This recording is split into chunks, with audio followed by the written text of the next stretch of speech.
Hello friends, welcome to knowledge world. આજના વિડીયોમાં જોવાના છે આપણે ટેટ પરીક્ષાને લગતા અગત્યના સવાલો, જેમાં શૈક્ષણિક મનોવિજ્ઞાન, શિક્ષણની ફિલસૂફી અને વર્ગ વ્યવહાર અને મૂલ્યાંકન જેવા પ્રશ્નોનો સમાવેશ છે તે પણ કરેલો છે। આ છે તે ભાગ નંબર 3 છે। અગાઉના 2 ભાગ છે તેની પ્લેલિસ્ટ પણ ચેનલ પર મળી રહેશે। તો શરૂઆત કરીએ આજના વિડીયોની। પ્રથમ પ્રશ્ન છે, કોહલરે કયા પ્રાણી પર પ્રયોગો કર્યા હતા? તો કોહલર દ્વારા ચિમ્પાન્ઝી ઉપર પ્રયોગો છે તે કરવામાં આવ્યા હતા। નેક્સ્ટ જોઈએ તો પ્રયત્ન અને ભૂલ દ્વારા શિક્ષણનો પ્રયોગ કોણે કર્યો હતો? તો થોર્નડાઇક દ્વારા પ્રયત્ન અને ભૂલ દ્વારા શિક્ષણનો પ્રયોગ છે તે કરવામાં આવ્યો હતો। તેના પછી જોઈએ તો શીખેલી પ્રક્રિયાની લુપ્તતાને શું કહે છે? તો જે શીખેલી પ્રક્રિયા છે તેની લુપ્તતાને વિલોપન કહેવામાં આવે છે। થોર્નડાઇકના બિલાડી પરના પ્રયોગોમાં બિલાડીને કેટલા પ્રયત્ને શિક્ષણ મળ્યું હતું? તો કુલ 24 પ્રયત્ને શિક્ષણ છે તે મળ્યું હતું। નેક્સ્ટ જોઈએ તો કોહલરના પ્રયોગપાત્ર ચિમ્પાન્ઝીનું નામ શું છે? તો તેનું નામ હતું સુલતાન। ત્યાર પછી જોઈએ તો બુદ્ધિ એટલે અમૂર્ત ખ્યાલો અંગે વિચારવાની શક્તિ। આ વ્યાખ્યા કોણે આપી હતી? તો આ વ્યાખ્યા છે તે ટર્મન દ્વારા આપવામાં આવી હતી, જેમાં તેની વ્યાખ્યા હતી કે બુદ્ધિ એટલે અમૂર્ત ખ્યાલો અંગે વિચારવાની શક્તિ। ત્યાર પછી જોઈએ તો બુદ્ધિ માપવાની સૌપ્રથમ કસોટી કોણે બનાવી હતી? તો બુદ્ધિ માપવાની સૌપ્રથમ જે કસોટી છે તે ઈસવીસન 1905માં સાયમન અને બીને દ્વારા બનાવવામાં આવી હતી। ત્યાર પછી જોઈએ તો ગેરેટે બુદ્ધિના કેટલા પ્રકાર આપ્યા છે? તો ગેરેટ દ્વારા બુદ્ધિના કુલ 3 પ્રકાર છે તે આપવામાં આવ્યા છે।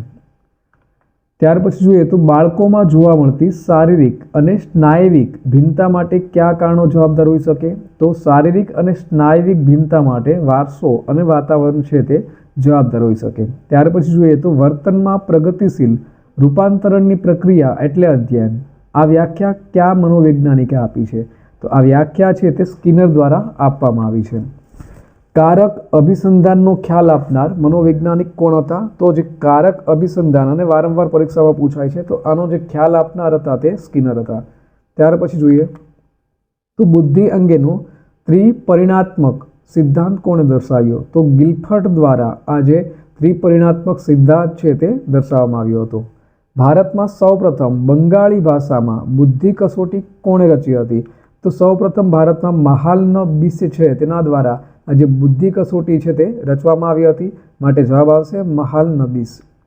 ત્યાર પછી જોઈએ તો દ્રાક્ષ ખાટી છે એ કઈ બચાવ પ્રયુક્તિનું ઉદાહરણ છે? તો આ છે તે યૌક્તિકીકરણનું ઉદાહરણ છે। ત્યાર પછી જોઈએ તો પાર્થ ઓફિસનો બોસનો ગુસ્સો ઘરે આવીને પત્ની પર ઠાલવે છે, તો તે કઈ બચાવ પ્રયુક્તિ છે? તો આ જે છે તે સ્થાનાંતર બચાવ પ્રયુક્તિ છે। ત્યાર પછી જોઈએ તો બાળક રિસાઈને અંગૂઠો ચૂસે તે કઈ બચાવ પ્રયુક્તિનું ઉદાહરણ છે? તો તે અલિપ્તતાનું ઉદાહરણ છે। નેક્સ્ટ જોઈએ તો પરીક્ષામાં પાસ ન થતા શિક્ષકની ભૂલ કાઢવી, તેમાં કઈ બચાવ પ્રયુક્તિ રહેલી છે? તો આમાં પ્રક્ષેપણ બચાવ પ્રયુક્તિ છે તે રહેલી છે। ત્યાર પછી જોઈએ તો ઈરણ શબ્દનો ઉપયોગ કોણે કર્યો છે? તો ઈરણ શબ્દનો ઉપયોગ છે તે વુડવર્થ દ્વારા કરવામાં આવ્યો હતો। પ્રેરણા ને સીટી મોર્ગન કેવી ગણે છે? તો પ્રેરણા છે તેને સીટી મોર્ગન છે તે ચક્રીય ગણે છે। ત્યાર પછી જોઈએ મનોવિજ્ઞાન શબ્દ કઈ ભાષામાંથી ઉતરી આવ્યો છે? તો મનોવિજ્ઞાન છે તે ગ્રીક ભાષામાંથી ઉતરી આવેલો શબ્દ છે। ત્યાર પછી જોઈએ તો ભારતમાં મનોવિજ્ઞાન ક્ષેત્રમાં સૌપ્રથમ પ્રયોગશાળા ક્યારે સ્થાપવામાં આવી હતી? તો મનોવિજ્ઞાન ક્ષેત્રમાં સૌપ્રથમ પ્રયોગશાળા છે તે ઈસવીસન 1905માં ભારતમાં સ્થાપવામાં આવી હતી।